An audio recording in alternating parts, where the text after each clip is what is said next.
Om Sthapakaya cha dharmasya sarvadharmasvarupine Avatara Ramakrishnaya te namaha.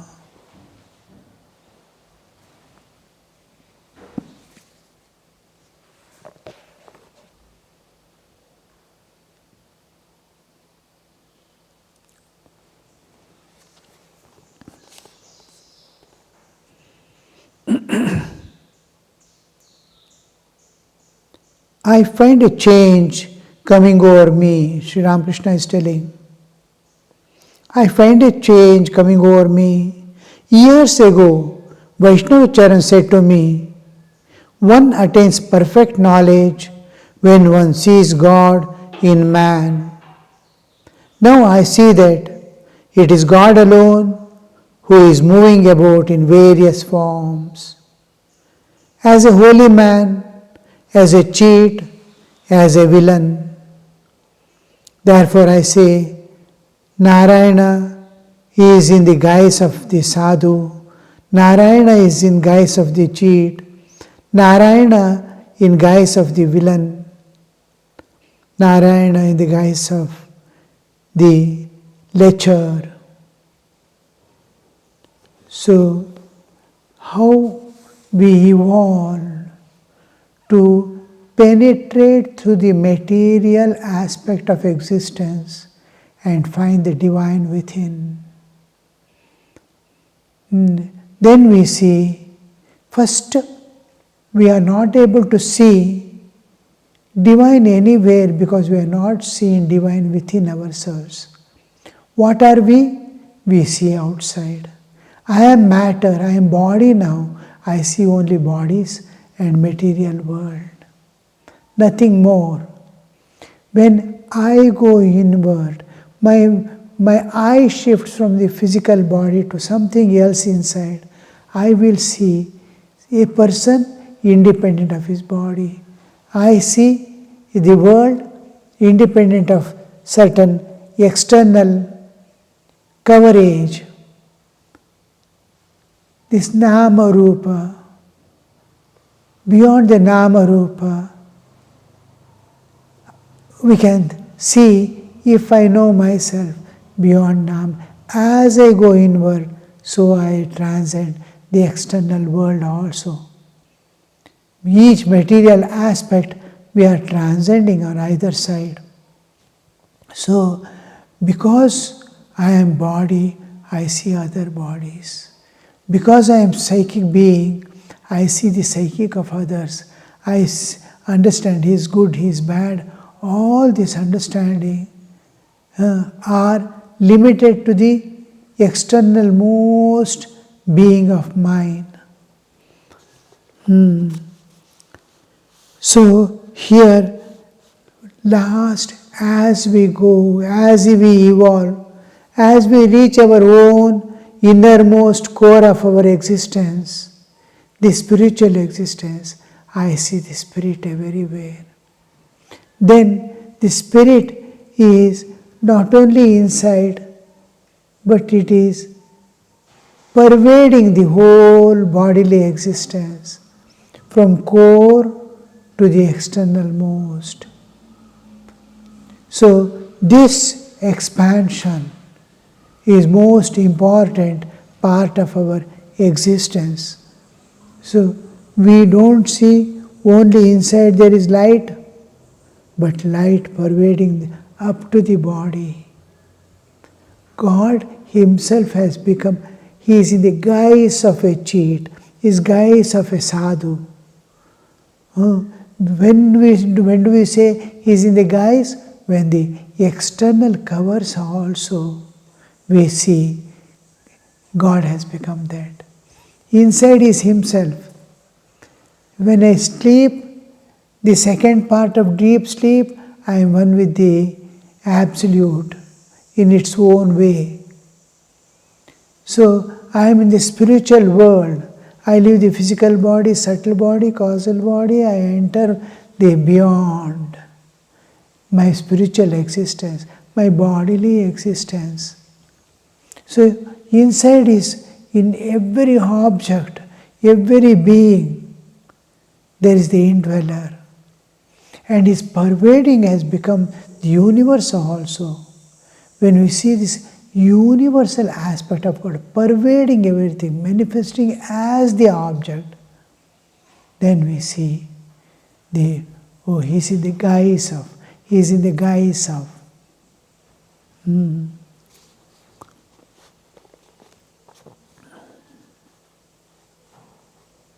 Now my problem is, how can I feed all of you? I want to feed everyone. So I keep one at a time with me and feed him. Seeing Narayana, all he wants to feed. Because God is in the form of so many Sahasra Shirsha Purusha, Sahasraksha, Sahasrapad.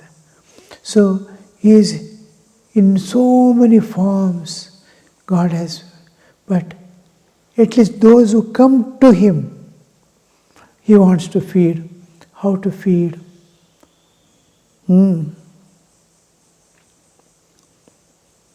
Pran Krishna, looking at him and smiling, a fine man indeed.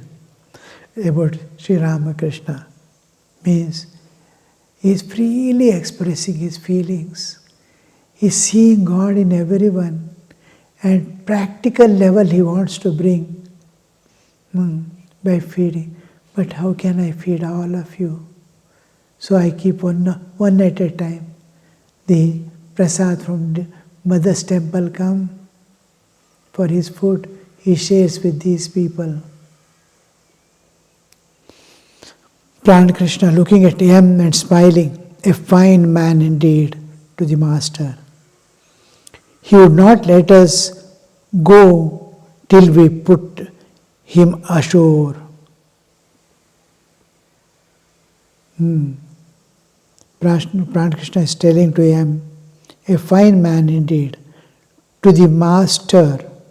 He is telling the master, he would not let us go till we put him ashore. Master smiling. Why? What happened? Pran Krishna, he was in our boat. Seeing that river was slightly rough, he insisted on being put ashore to him. How did you come? Yam smiling, on foot. Sri Ramakrishna laughed. Pran Krishna was, he wanted Yam to accompany him to master. He was coming by boat. Boat was roughly, because of the wind and all that, it is shaking. He insisted that he must be put ashore. And regarding that, Master is telling, Pran Krishna is telling, looking at him and smiling, a fine man indeed, to the master. He would not let us go till we put him ashore, because he was in the boat. It is referring to the boat. Looking at him, pointing to him, he is telling, he is fine man indeed. Master is hearing this. Why? What happened?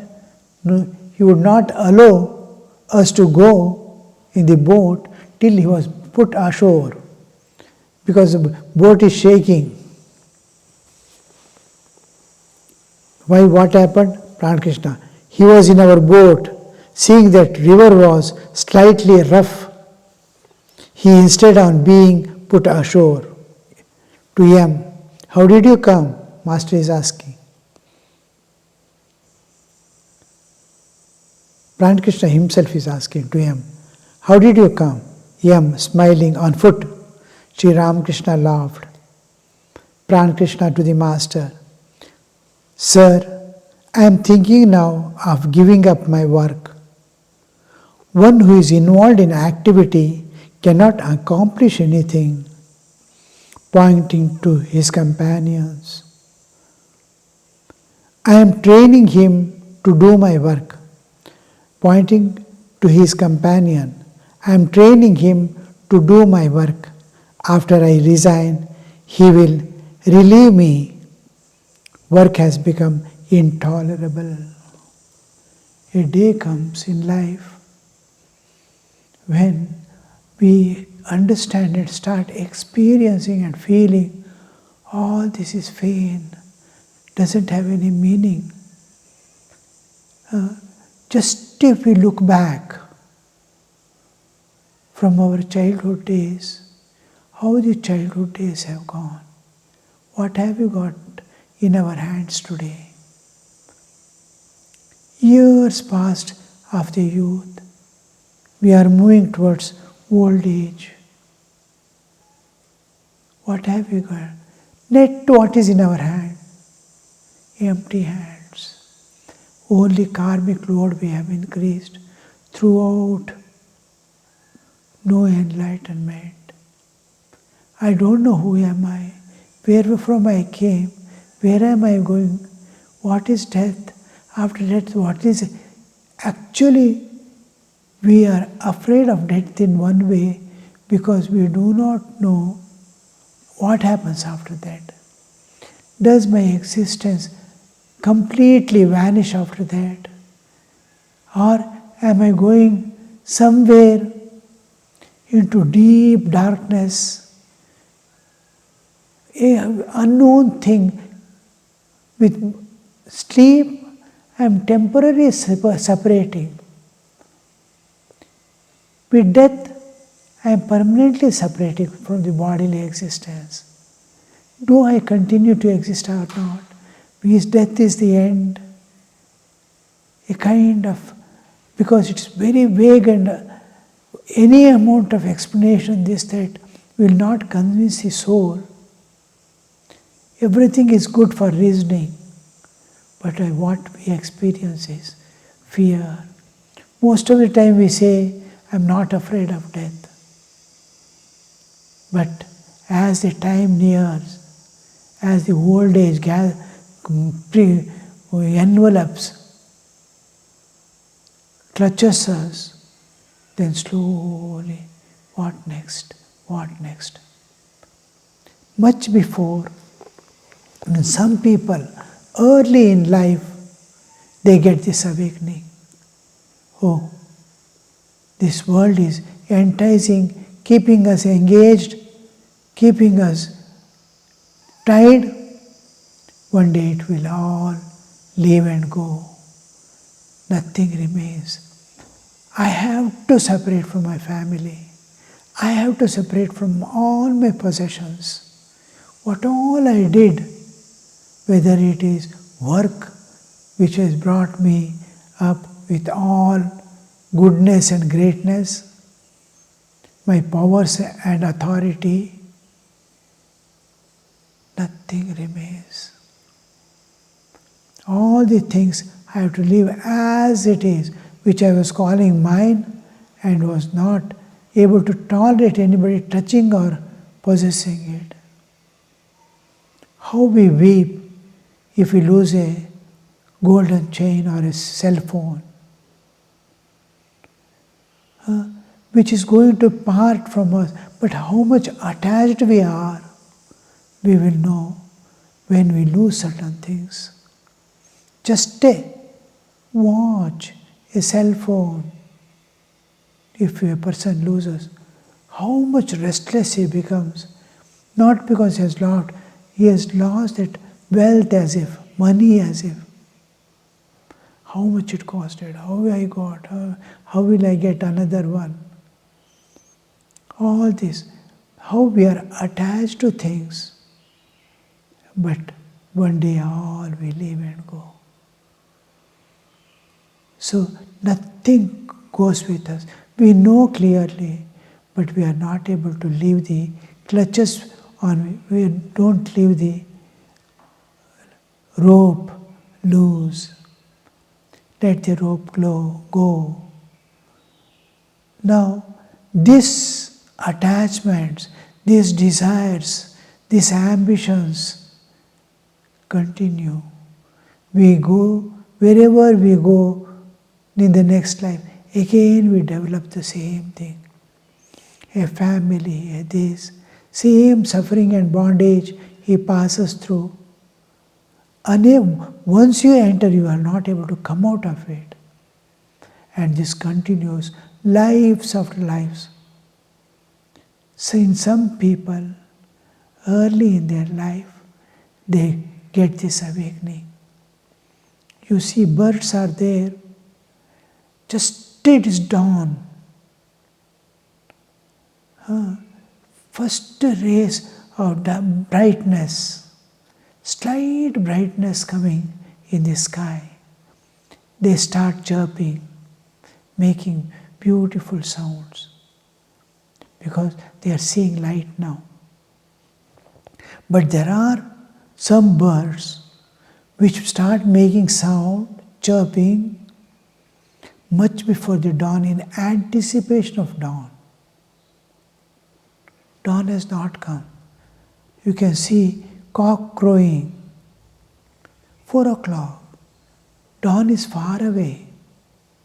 An hour and a half to for sun rays to rise. But early, in anticipation of the sunrise, in anticipation of dawn, it grows. So there are some people who even before entering the world, they get awakening. I should not fall into this rut. Let me spend my life in higher achievements. They don't feel like, nor they enter into the world. They get the education, but they are not attached to anything, nor they are interested in. When Naren and all come to Thakur, how he loves them. He tells, the world has not yet touched them. She used to compare with the pure, fresh pot in which milk can be safely stored. So it will not split. So like that, the early life, they realize. Most of us, most of the people passing through certain experiences, sometimes some bitter experiences transform life. Inner transformation is most important. It is called conversion, spiritual conversion. Buddha, with all things intact, full of youth, a prince with all powers and possessions.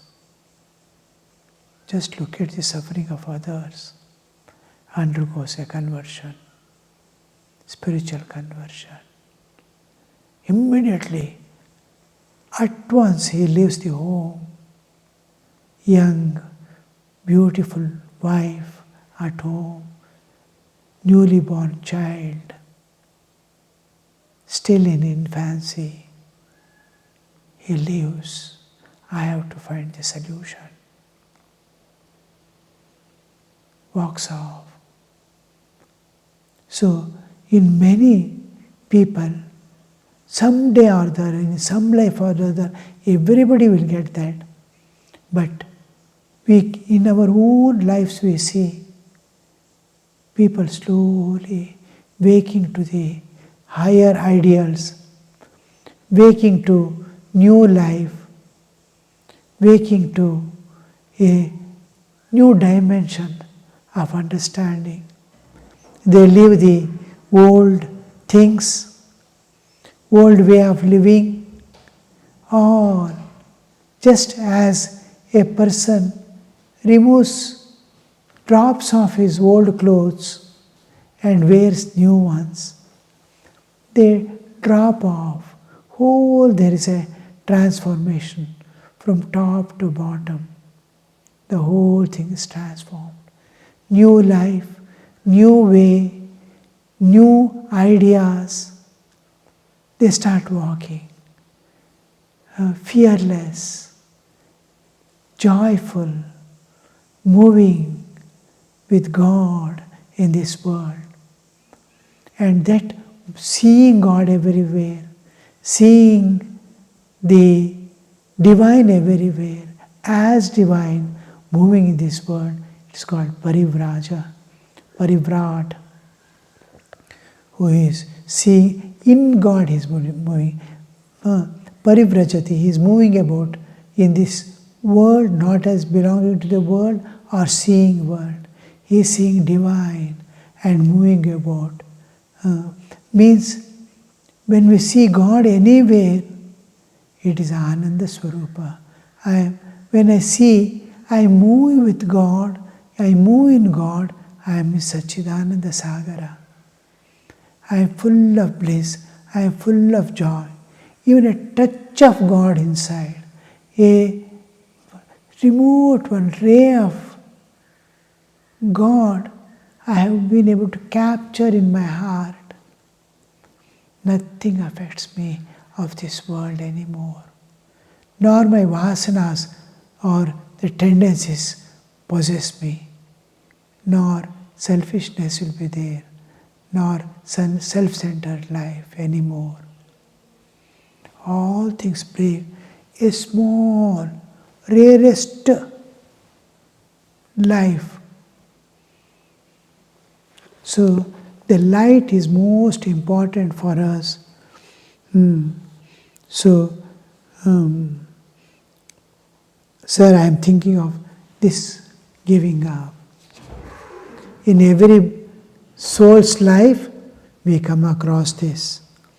I am thinking of now giving up my work.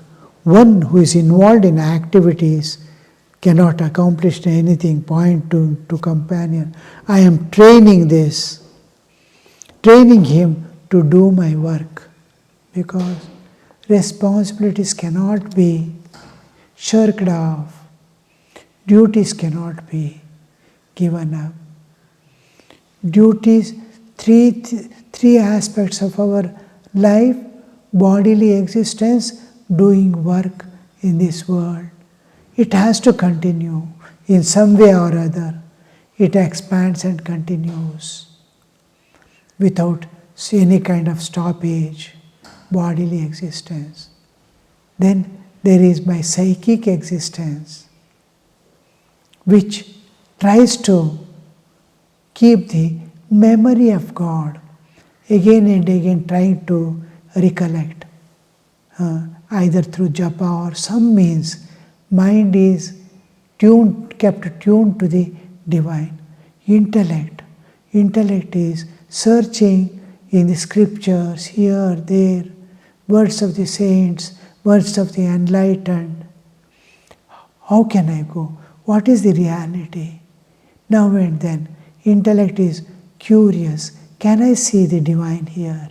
Can I see the divine there? Can I see God in a cheat? Can I see God in a saint? So, some intellect part, then heart, seat of emotion. It wants to be one with all. Expansion of consciousness in God, expansion of heart in this world with all living beings. Sees a plant, he embraces it. Oh plant, live long. He sees an animal, sees a bird, sees humans around.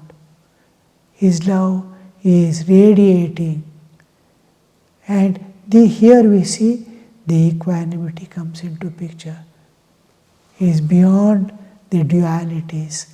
Love is always beyond dualities. So, after I resign, he will relieve me.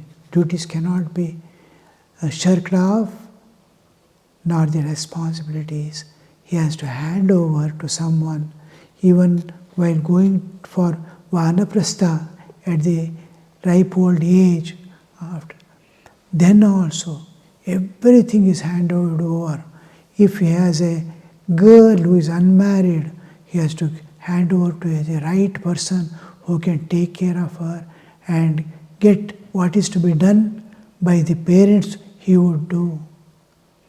To that extent, they will do till the end and hand over and then part.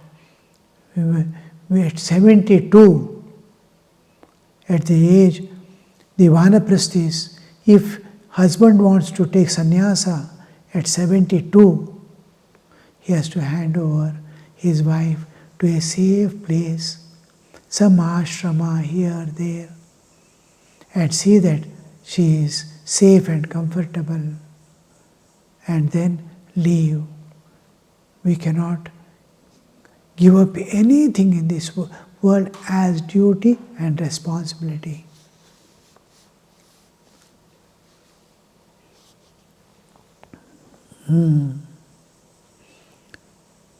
Master, yes, work is very troublesome. It is now good for you to meditate on God for a few days in solitude. No doubt you say that you would like to give up your work. Captain said the same thing. Worldly people talk that way, but they do not succeed in carrying out their intention. Most of the people, usually what happens is when problems come, when troubles come, they want to escape away.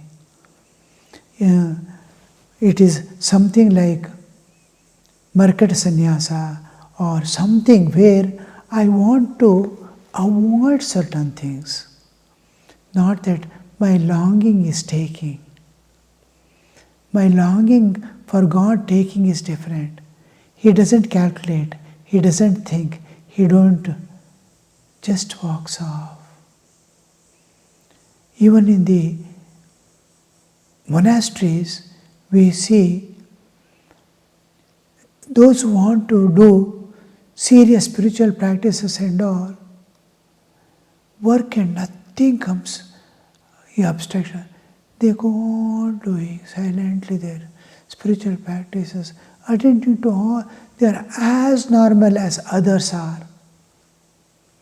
But their heart alone is leading the way. Deep inside, they are moving, every moment they are moving towards God. Body and mind are still there in the world with all, attending to all the duties. And externally anybody sees, just like normal, all other people, they are living. But inside, they are moving, they are transcending, they are going towards the divine. Om Shanti Shanti Shanti Harihi Om Tat Sat Shri Ramakrishna Arpanamastu.